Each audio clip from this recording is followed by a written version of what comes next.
Hello friends, welcome back to the YouTube channel dictation club. आज का dictation आनंद मासिक पत्रिका अंक 21 से लिया गया है, जो कि 4 स्पीड 80 शब्द प्रति मिनट, 90 शब्द प्रति मिनट, 100 शब्द प्रति मिनट और 120 शब्द प्रति मिनट की गति से डाला जाएगा। इसको आप अपनी स्पीड के अनुसार चयन करके लिख सकते हैं। इसकी पीडीएफ आपको अलग से चाहिए तो नीचे डिस्क्रिप्शन बॉक्स से आप टेलीग्राम चैनल ज्वाइन कर लीजिए। वहाँ आपको इसकी लिंक पिंड मिल जाएगी। और आपको अगर डिक्टेशन पसंद आता है तो वीडियो को लाइक कर दीजिए और चैनल को सब्सक्राइब कर लीजिए।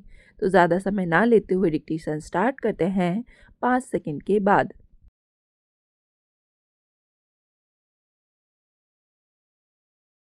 महोदय, अनुसूचित जातियों एवं अनुसूचित जनजातियों के लिए 150 करोड़ रुपए आवंटित किए गए हैं। मैं बहुत प्रसन्न हूँ कि आप इस संबंध में अधिक से अधिक धन आवंटित कर रहे हैं, परंतु आपको उनके साथ अच्छा व्यवहार करना चाहिए। आप देखते हैं कि पंजाब में क्या हो रहा है, तमिलनाडु में क्या हो रहा है। यह उनको केवल धन देने से ही बात नहीं बनेगी, वे इज्जत तथा अच्छा व्यवहार भी चाहते हैं। आपको इस बात को समझना है। गैर सरकारी क्षेत्र के प्रतिष्ठानों तथा सरकारी प्रतिष्ठानों में भी हरिजनों के लिए आरक्षित पद अभी भी रिक्त पड़े हैं। सरकार ने इन पदों को भरने में कोई रुचि नहीं दिखलाई है। मैं सरकार से आवश्यक कार्यवाही करने का अनुरोध करता हूँ। दूसरी बात, कामराज नई हरिजन आवास योजना के बारे में है। यह कुछ नहीं है बल्कि पुरानी योजना का ही नया रूप है। अब आपने पुनः इसका नाम कामराज नई हरिजन आवास योजना रख दिया है। मैं बहुत प्रसन्न हूँ कि कम से कम आपने तो कामराज को याद किया और कामराज के नाम का प्रयोग किया, यद्यपि बहुत देर से किया। कम से कम चुनाव के दौरान आप प्रयोग कर रहे हैं, सोच रहे हैं, जिससे कि आपको वोट मिलेंगे। कामराज की सुरक्षा करने वाले हम प्रथम व्यक्ति थे। आपातकाल के दौरान कांग्रेस शासन के दौरान गिरफ्तारी का वारंट जारी हुआ था। डॉक्टर करुणानिधि ने इसे रोका। उन्होंने न केवल आदेशों को जारी करने से रोका, बल्कि कामराज को सुरक्षा तथा संरक्षण प्रदान किया। अपने अंतिम वर्षों में कामराज उनको दी गई सहायता और प्रजातंत्र बचाने के लिए DMK से बहुत प्रसन्न थे। एक अन्य बात मैं कहना चाहता हूँ। आपने कामराज आवास योजना के लिए 27 करोड़ रुपए आवंटित किए हैं। यदि एक मकान बनाने में लगभग 20,000 से 25,000 रुपए की लागत आती है, तो आप 1,000 मकान बना लेंगे। आप कितने मकानों को उपलब्ध करा रहे हैं, आपने इसका उल्लेख नहीं किया। इस वर्ष 25,000 महिलाओं को रोजगार उपलब्ध कराने के लिए 3 करोड़ रुपए आवंटित किए गए हैं। इसका मतलब है आप प्रतिदिन प्रति महिला के लिए 10 रुपया आवंटित कर रहे हैं।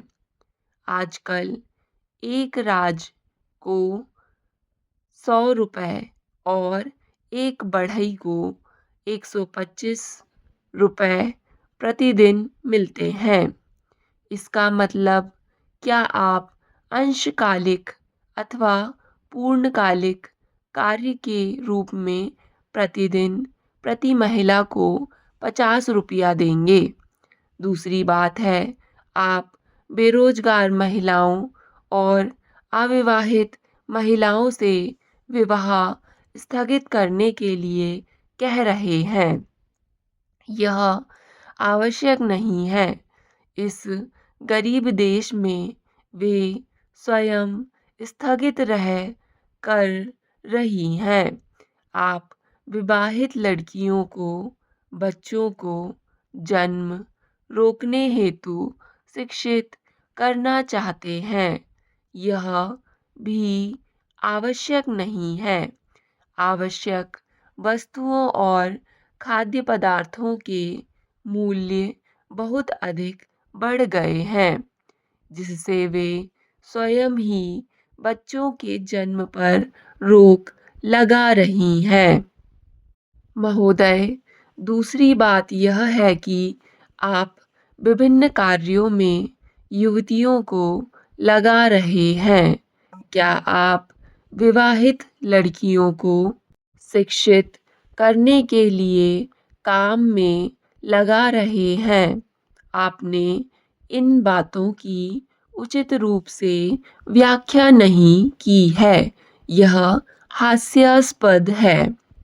यह बहुत दुर्भाग्य की बात है कि लघु उद्योगों के लिए प्रोत्साहन की घोषणा की गई, जबकि संसद का सत्र चल रहा था। मैं लघु क्षेत्र के लिए प्रोत्साहनों का विरोध नहीं कर रहा हूँ, किंतु मैं सरकार ने जिस ढंग से इसकी घोषणा की उसका विरोध कर रहा हूँ।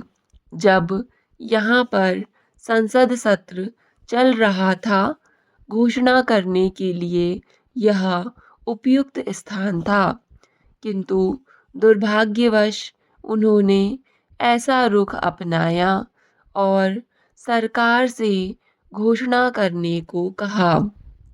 यह बहुत ही दुर्भाग्य की बात है। हथकरघा उद्योग, जिसके बारे में माननीय सदस्य ने उल्लेख किया, संकट में है।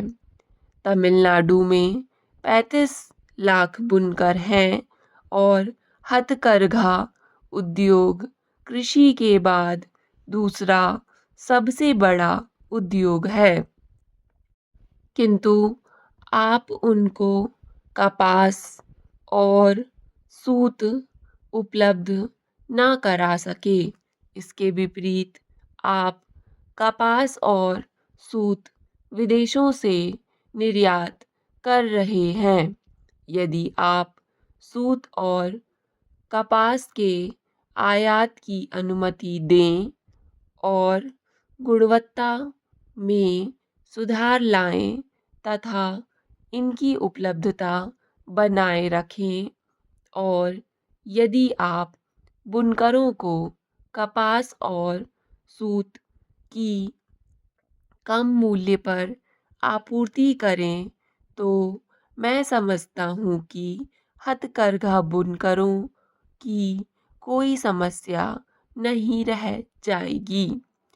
आपने हथकरघा बुनकरों की आवास योजना को पुनः सक्रिय करने के बारे में उल्लेख किया। मैं जानना चाहता हूँ कि राष्ट्रपति शासन के 6 महीनों में कम से कम कितने मकान बनाए गए?